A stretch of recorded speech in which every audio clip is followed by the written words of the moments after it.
अस्सलामुअलैकुम, मैं हूं ताबिश मीर और आप देख रहे हैं प्रोग्राम खेल कर जीत। पाकिस्तान एशिया कप की मेज़बानी कर रहा है। एशिया का सबसे बड़ा क्रिकेट का मेला मुल्तान के क्रिकेट स्टेडियम में सजा, जहां पाकिस्तान की टीम नेपाल के ख़िलाफ़ मद्दे मुकाबिल हुई। पाकिस्तान के कप्तान, कौमी क्रिकेट टीम के चैम्पियन कैप्टन जिस अंदाज से परफॉर्मेंस का मुज़ाहरा कर रहे हैं, ये आज वाज़ेह हुआ। लेकिन इससे कबल बाबर आज़म की जानिब से एक बयान सामने आया और उन्होंने उस बयान में काफ़ी ज़्यादा मुतमईन दिखाई दिए और इस अज़म का इज़हार किया कि जो टीम मेरे पास है वो बासलाहियत है और खिलाड़ियों पर मुझे यकीन है। इसके अलावा कौमी क्रिकेट टीम के कप्तान ने मैच से कबल टॉस जीतकर बल्लेबाजी का फ़ैसला किया। तमाम पाकिस्तान के ओपनर्स नाकाम साबित हुए। इफ्तिखार अहमद ने शानदार अंदाज से लोअर मिडल ऑर्डर में बल्लेबाजी का मुज़ाहरा किया, लेकिन ओपनर्स के हवाले से बात की जाए तो सिर्फ 3 चौके बनाए 20 गेंदों पर और 14 रन बना सके फ़खर जमान। और दूसरी जानिब हमने देखा इमामुल हक बदकिस्मती से रन आउट हो गए। इसके बाद मोहम्मद रिजवान और बाबर आज़म ने एक शानदार इनिंग्स खेली और कौमी क्रिकेट टीम के बल्लेबाजी को थोड़ा सहारा दिया। लेकिन इसके बाद जैसे ही मोहम्मद रिजवान पवेलियन की राह देख चुके और वो रन आउट हुए, तो इसके फ़ौरन बाद हमने देखा कि सलमान अली आगा, जो टेस्ट क्रिकेट में काफ़ी शानदार अंदाज से कौमी क्रिकेट टीम के लिए बतौर ऑलराउंडर परफॉर्मेंस का मुज़ाहरा करते हैं, लेकिन वो वहाँ उस अंदाज से परफॉर्मेंस का मुज़ाहरा नहीं कर पाए। ताहम दूसरी जानिब वो सिर्फ 5 रन बना सके 14 गेंदों पर और वो भी पवेलियन की राह देख चुके। लेकिन बाबर आज़म और इफ्तिखार अहमद की जानिब से शानदार बल्लेबाजी का मुज़ाहरा किया गया और बाबर आज़म और इफ्तिखार अहमद ने शानदार बल्लेबाजी का मुज़ाहरा करते हुए कौमी क्रिकेट टीम के एक शानदार जो है स्कोर सेट किया और 342 रन 6 विकेटों के नुकसान पर बनाए, जहां कौमी क्रिकेट टीम के कप्तान बाबर आज़म ने 150 रन की शानदार इनिंग्स खेली। दूसरी जानिब इफ्तिखार अहमद ने 71 गेंदों पर 109 रन की शानदार बारी खेली और काफ़ी ज़बरदस्त अंदाज से पाकिस्तानी बल्लेबाजों ने बल्लेबाजी का मुज़ाहरा किया। आगाज़ के 27 ओवर में पाकिस्तानी बल्लेबाज जो है मुश्किलात का सामना कर रहे थे। 124 रन सिर्फ पाकिस्तानी बल्लेबाजों ने बनाए थे और 4 विकेटों के नुकसान पर 124 रन बनाए थे। लेकिन दूसरी जानिब पाकिस्तान ने आखिरी के 22 ओवर्स में 218 रन जोड़े और 2 विकेटों के नुकसान पर काफ़ी शानदार अंदाज से बाबर आज़म और इफ्तिखार अहमद की जानिब से एक शानदार पार्टनरशिप बनाई गई और काफ़ी शानदार बल्लेबाजी का उन्होंने मुज़ाहरा किया। तमाम दूसरी जानिब बात की जाए तो शादाब खान 2 गेंदों पर 4 रन बना सके और जो है पाकिस्तान टीम ने 6 विकेटों के नुकसान पर 342 रन जहां बनाए, तो अब नेपाल को टारगेट दिया गया है 343 रन का। देखना ये होगा जिस अंदाज से पाकिस्तानी बल्लेबाजों ने अपनी ज़िम्मेदारियों को मनवाया है और ज़िम्मेदारियों को मुकम्मल किया है आज के इस मैच में, और जिस अंदाज से परफॉर्मेंस का मुज़ाहरा किया है, जिस तरीके से उन्होंने बैटिंग की कि आया पाकिस्तानी बल्लेबाजों ने तो अपना फ़र्ज़ मुकम्मल किया, अपनी ज़िम्मेदारी पूरी की। गेंदबाज किस तरीके से मैदान में उतरेंगे और किस तरीके से जो है मैदान मारेंगे, ये एक अहम सवाल है। इसी हवाले से बज़रिया ऑडियो कॉल हमें ज्वाइन किया है पाकिस्तान क्रिकेट का एक बड़ा नाम, साबिक कप्तान, साबिक टेस्ट क्रिकेटर, साबिक फास्ट बॉलर और स्विंग के सुल्तान वसीम अकरम साहब ने।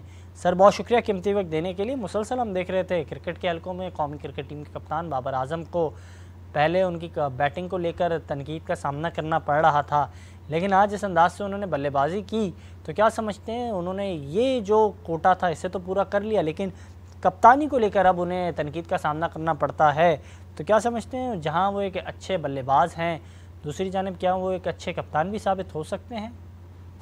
जो मैंने नोट किया है कि जब फेयर ऑफ लूजिंग होता है ना, कहीं हार ना जाए। मुझे प्रॉब्लम नहीं है अगर पाकिस्तान टीम 3 दिन में विकेट हो, ये नहीं कह रहा कि ग्रीन टॉप हो, थोड़ा सा बाउंस हो, 2 दिन बैटिंग हो, second third day fourth day turn करे, ये अच्छी टेस्ट विकेट होती है। वो डेड सी विकेट बना के टेस्ट विकेट वैसे ही खत्म हो जाएगी। पाकिस्तान में देखा आपने कि कोई क्राउड भी नहीं आया और उसके अलावा हम उसके बावजूद हम हार भी गए। सो बेहतर यही है कि आप ऐसी पिच बनाओ कि 4 दिन में मैच हार जाओ, प्रॉब्लम नहीं है, बिकॉज हार जीत तो होनी है, बट जिस तरह खुल के खेलो, वो डरने से न घबराओ। मेरा ये आइडिया है। सो आई सपोज के जो क्रिकेट चला रहे हैं, जो हमारे कप्तान हैं, आई सपोज उनको हमें सपोर्ट करना चाहिए। इन जनरल पाकिस्तान में वैसी प्रॉब्लम बड़ी हो रही है। जब मैं खेलता था 7 कप्तानों के लिए तो मैं खेला हूँ। सो हमारा एक कप्तान अगर उसको इनएक्सपीरियंस है, अभी अगर वो नहीं परफॉर्मेंस कर रहा सलीम, तो एज ए कैप्टन सो ये हटाने से कोई फर्क नहीं पड़ना, believe me, I am telling. जी बिल्कुल बजा आपने फरमाया, लेकिन आज जिस अंदाज से बाबर आजम ने परफॉर्मेंस का मुजाहरा किया, वो पाकिस्तान के वाहिद कप्तान हैं जिन्होंने ओडीआई में सबसे ज़्यादा 100s किए हैं और 30 इनिंग्स के अंदर उन्होंने 900s या 800s किए हैं। तो क्या समझते हैं जिस अंदाज से वो परफॉर्मेंस का मुजाहरा कर रहे हैं, तो अब उनकी कप्तानी पर कोई ख़तरा नहीं उन्हें? अब एक लड़के को चांस दिया है बाबर को, उसको रखें 2-3 साल और वो I'm telling you कि he became one of the best captains। Cricket में कप्तानी करने से आती है, there is no natural born captain in cricket। जब आते हैं आप उसके साथ सीखते हैं, डिसीजन मेकिंग आती है और and then you will be able to make decisions। और मोस्टली अब कोचेस पे भी अटैक करते हैं हम अपने पे। अबे कोच ने तो बताना है ना, सिर्फ खेलना तो लड़कों ने है। अगर बाकी मुल्क के लोग हम पे क्रिटिसाइज कर रहे हैं, आई कैन अंडरस्टैंड, अपने ही नहीं काबू आते हैं हमारे। दैट्स एम्बैरेसिंग एक्चुअली, उससे शर्म आती है मुझे। बिल्कुल दुरुस्त कहा आपने, लेकिन मैं ये जानना चाहूँगा, अब एक अहम सवाल ये भी सामने आता है कि क्या पाकिस्तान के जो गेंदबाज हैं उनमें भी क्या ये सलाहियत है कि वो एसोसिएटिव टीम के ख़िलाफ़ काफ़ी शानदार बॉलिंग का मुजाहरा करें, जल्दी पवेलियन की राह दिखाएं? जिस तरह से पाकिस्तानी बल्लेबाजों ने बल्लेबाजी का मुजाहरा किया, हमें याद है जब आप लोग बॉलिंग का मुजाहरा करते थे तो उस वक्त पाकिस्तानी बॉलर्स को दुनिया की शानदार बॉलिंग लाइनअप करार दिया जाता था। आज भी क्या ऐसा है और आप समझते हैं? अब देखिए, प्रॉब्लम है T20 cricket. As a young kid, अगर मुझे ऑप्शन है कि 4 ओवर करने हैं, तुमने पैसे भी अच्छे मिलेंगे, कि 5 दिन का टेस्ट मैच खेलना जहाँ 10-10 ओवर का स्पेल भी शायद करना पड़ जाए, तो मैं तो 4 ओवर पिक करूंगा। सो इन लड़कों को, चाहे वो नसीम है, चाहे वो हारिस है, अनफॉर्चुनेटली शाहीन निंजर है, चाहे वो वसीम है जूनियर, इन लड़कों को फर्स्ट क्लास खिलानी चाहिए। 5-4 दिन के मैच खिलाने चाहिए। लीग जरूर खेलें, अगर आपको 2 लीगों की इजाजत है PSL के अलावा, सो आप जरूर जाके खेलें, बट आपको अपनी फर्स्ट क्लास भी खेलनी पड़ेगी। मुझे या हमारे दौर के बाद भी शायद जब हमें टाइम ऑफ मिलता था, वहाँ के 4 डे मैचेस भी खेले। बिल्कुल सर, आपसे आखिरी सवाल इसी सिलसिले में जानना चाहूँगा, क्या समझते हैं बैनुल अक़वामी कोचेस जो हैं वो क्या पाकिस्तान टीम के लिए सूदमंद साबित हो सकते हैं, या फिर हमें जो मकामी कोचेस हैं उन पर ही इन्हिसार करना चाहिए? और क्या अगर पाकिस्तान क्रिकेट बोर्ड आपसे खिदमत लेना चाहे तो क्या हम आपको पाकिस्तान टीम के साथ देख सकते हैं बतौर कोच या फिर हेड कोच या फिर बॉलिंग कोच? देखिए, जिन लोगों से आप पूछ रहे हैं ना, उनको पूछने की जरूरत नहीं थी। आप मेरे से पूछ रहे हैं, बताता कि मुझे नहीं आता। बिकॉज वहां पे एक तो फॉरेन कोचेस को क्या डर है कि बोर्ड चेंज होगा तो कॉन्ट्रैक्ट गए। There is no foolproof contract. एक होता है ना, 3 साल के लिए मैं आ रहा हूँ सब कुछ छोड़ के, आप joining Pakistan cricket, then you realize कि something happened, the board has been changed, and then contract भी उनके गए। So ये एक बहुत बड़ा डर है उनको। अब पाकिस्तान में कोचेस हैं कि नहीं हैं, मैं तो पाकिस्तान फर्स्ट क्लास बड़ा कम फॉलो करता हूँ, वो आप लोग ही ज्यादा बता सकते हो, but I think Pakistani coaches को भी थोड़ा टाइम लगेगा। I think Saqlain and Mohammad Yousuf, they did a very good job. अब फॉरेन कोचेस अगर नहीं मिल रहा तो जरूरी नहीं है कि आपने फॉरेन कोच ही रखना है। अगर कोई नहीं है, टियर C का मिल रहा है, तो फिर मेरा नहीं ख्याल उसकी जरूरत है। उससे बेहतर है कि आप पाकिस्तानी कोच रखें और उसी को सपोर्ट करें। बड़े लोग मेरे से पूछते हैं, पाकिस्तानी भाई, हमारे भाई सारे, कि आप कोचिंग क्यों नहीं करते, आप इधर क्यों नहीं आते। जब मैं देखता हूँ कि जिस तरीके से ये पाकिस्तानी कोचेस की, कप्तान की ये बेइज्जती करते हैं, एक तो होता है ना क्रिटिसिज्म, अगर आप हारोगे क्रिटिसिज्म आप पे होगा, आई अंडरस्टैंड, बट एक होता है बदतमीजी। वो बदतमीजी बर्दाश्त नहीं कर सकता मैं। और ये extra tension, extra pressure, extra abuse / criticism मेरा नहीं ख्याल में ले सकता। But I am ready to help kids. PSL में मैं होता हूँ, कराची किंग के साथ लड़के आते जाते हैं, पूछते हैं, तो उनको बताते हैं। और मगर पाकिस्तान टीम के लड़की यंग टीम है। बहुत शुक्रिया सर कीमती वक्त देने के लिए, और हमारे साथ ऑडियो कॉल के ज़रिए मौजूद थे पाकिस्तान क्रिकेट का एक बड़ा नाम और साबिक कप्तान वसीम अकरम साहब, और वो इस हवाले से गुफ्तगू कर रहे थे। उन्होंने यही कहा कि जिस अंदाज से चीज़ें हो रही हैं, एक तसलसल के साथ हो रही हैं, और ये चीज़ें इसी सिमत में होती हुई दिखाई देनी चाहिए। इसी हवाले से हमने देखा आज का जो मैच हुआ उसमें पाकिस्तान के कप्तान बाबर आजम ने शानदार अंदाज से बल्लेबाजी का मुजाहरा किया। उन्होंने अपनी इनिंग्स के आगाज़ में जो निफ सेंचुरी की, उन्होंने 72 बॉल्स पे की, लेकिन इसके बाद उन्होंने जब अपनी 100 मुकम्मल की तो 37 बॉल्स पर दूसरी निफ सेंचुरी की, और जब वो 150 रन्स कर रहे थे तो 20 गेंदों पर उन्होंने आखिरी अपनी निफ सेंचुरी की। तो मजमूई तौर पर उन्होंने जो गेंदें खेली वो उन्होंने जो है 131 बॉल्स खेली और उनमें उन्होंने 151 की एक शानदार इनिंग्स खेली। तमाम दूसरी जानिब हम देख रहे हैं कि क्रिकेट के इस हल्के से मुतालबा किया जा रहा है और पाकिस्तान क्रिकेट बोर्ड से मुतालबा किया जा रहा है कि ज़्यादा से ज़्यादा ओडीआई मैचेस होने चाहिए ताकि बाबर आजम जो है हल्के में ज़बरदस्त अंदाज से बैटिंग का मुजाहरा करें और ज़्यादा से ज़्यादा अपनी सेंचुरियाँ बनाएँ।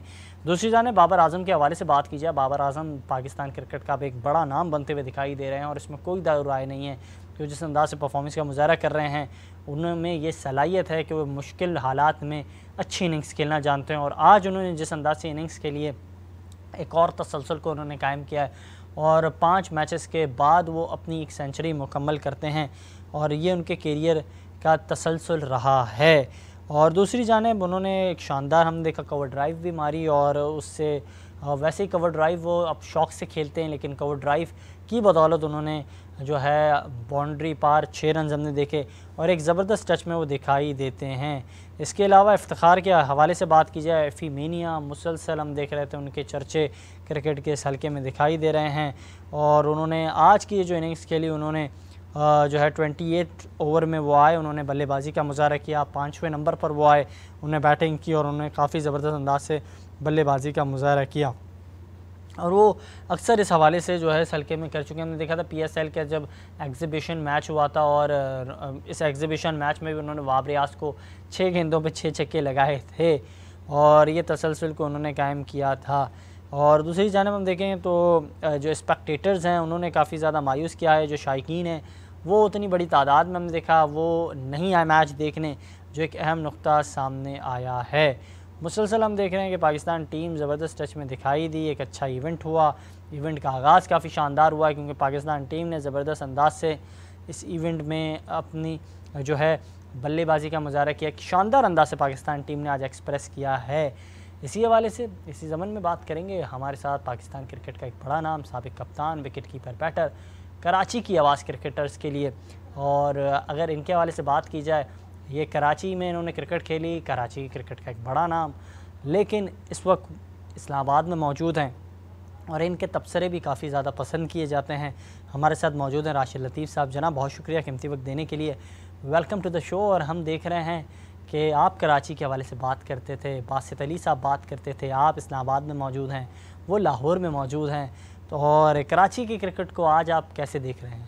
हम जब इस्लामाबाद आ गए ना उस वक्त कराची डिफरेंट था, उसके बाद सिमट गया कराची, एक जगह की तरफ चला गया और उसके बाद जोन की हद तक रह गया कराची। कराची वो नहीं रहा जब हम थे अगस्त के बाद से अब तक जो आया 2015-16 में मैं आ गया था, तो उसके बाद वो कराची नहीं रहा। सर अभी तक हमने देखा सेंट्रल कॉन्ट्रैक्ट के हवाले से आपने बात की, यूनियन होनी चाहिए, अभी तक ये मामला बहरहाल बरकरार है, इस पर क्या कहेंगे? चाहिए अब बहुत मुश्किल हो गया हैंडल करना, क्योंकि हम ऑस्ट्रेलियन का देखते हैं, फीका को देखते हैं या इंग्लैंड को देखते हैं, इंडिया, पाकिस्तान और एक आध और कंट्री है जिनके पास प्लेयर्स एसोसिएशन नहीं है। आप क्यों नहीं दिलचस्पी का इजहार करते हैं कि पाकिस्तान क्रिकेट बोर्ड के साथ मुंसलिक रहकर काम किए जाए? मोस्टली क्लूलेस लोग हैं पीसीबी में काम कर रहे हैं मादरत के साथ, और मतलब कि वो 4 दीवारी से बाहर नहीं निकल रहे। मॉडर्न डे हो गए क्रिकेट का, वो वहां से बाहर नहीं निकल रहे। ये मेरी गलती नहीं है, उनको बाहर आके देखना पड़ेगा कि क्रिकेट कहाँ से कहाँ चली गई है। आप वहीं कद्दाफी स्टेडियम की 4 दीवारी के अंदर घूम रहे। बिल्कुल ठीक कहा आपने, लेकिन मैं ये जानना चाहूँगा कि पाकिस्तान क्रिकेट टीम के हवाले से एशिया कप के स्क्वाड का ऐलान किया गया और हमने देखा मुसलसल सरफराज के चर्चे थे, लेकिन सरफराज को उस तरीके से चांस नहीं मिला और सरफराज के मुतबादिल के तौर पर हमने देखा बैकअप विकेट कीपर मौजूद हैं मोहम्मद हारिस। तो क्या कहेंगे, मोहम्मद हारिस को चांस दिया? चंद कुछ मैच में अच्छे कैच कीपर के बता दें तो बहुत रेयर नजर आएंगे, ऐसा नहीं होता। फिलिप में कीपर बॉल नहीं जाने देता था, ये क्वालिटी हुआ करती थी क्योंकि कीपर होता था वो बैट्समैन। अब डिमांड मतलब कि अब डिमांड क्या है आपकी? बिल्कुल वजह आपने फरमाया और इन तमाम तर मामलात पर बात कर रहे थे राशिद लतीफ़ साहब, और उनका यही कहना था कि जिस अंदाज से पाकिस्तान क्रिकेट हो रही है और इन तमाम तर अहम महरिकात पर उन्होंने गुफ्तगू की। इससे कबल वसीम अकरम साहब प्रोग्राम में मौजूद थे और वो भी इन तमाम तर महरिकात पर बात कर रहे थे। ये था आज का प्रोग्राम, इजाज़त दीजिएगा, अल्लाह हाफ़िज़।